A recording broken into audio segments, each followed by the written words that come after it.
So iconography of this great patriotic war is so important here in Russia.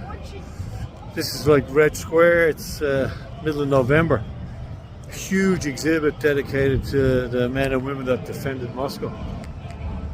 It's really hard to get your head around how important it is and how it lives in the living memory right now, still in Russia, and how it ties into the narrative about what's happening right now in Russia, which is the idea that the West is now coming for Russia again, that this alliance, this NATO-led alliance using Ukraine as a proxy, is basically another evolution of attempts from the West.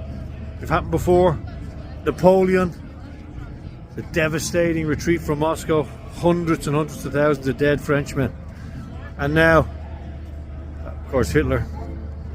And now we have this proxy war against Russia.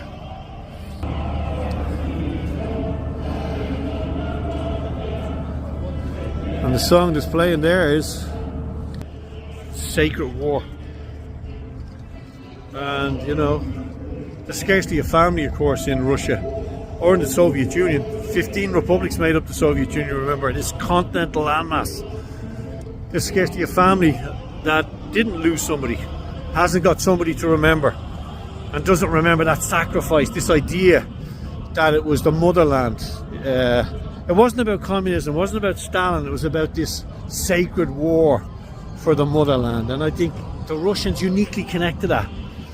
And a huge sacrifice, remember, 27 million people. And the scale of that sacrifice, so important. And remembered everywhere here in this city. Really, really remarkable.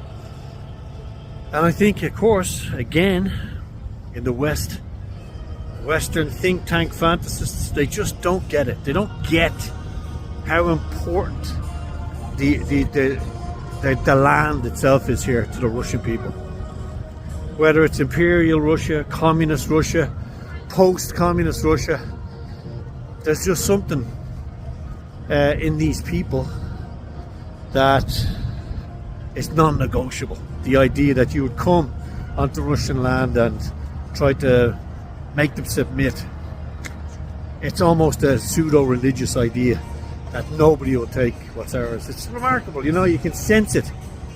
You can sense it, you know. But of course, most of the people who are determined to tell you that Russia is beaten, Russia will be beaten, Russia can be beaten, have no idea about this. They don't care. They're paid by Western NGOs, linked to the weapons makers, linked to the big energy companies, linked to the idea that one day the Russians will fall flat on their face and we'll come in and we'll scoop it all up. Well, they wouldn't be the first.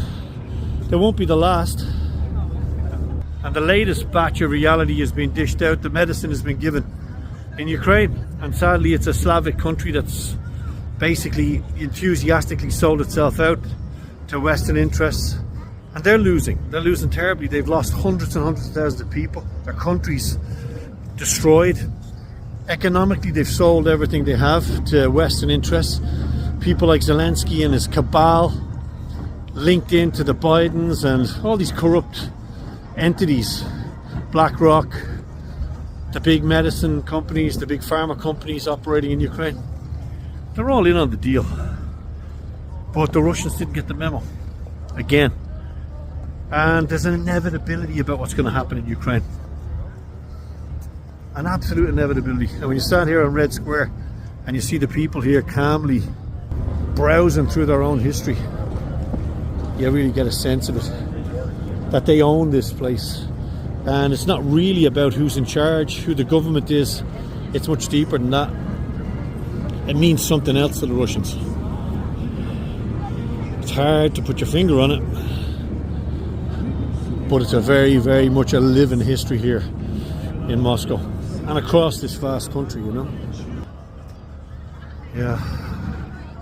So, from a chilly Moscow, a Moscow that's very much aware of what's happening right now, what's happened in the past. I'll talk to you soon. Take it easy.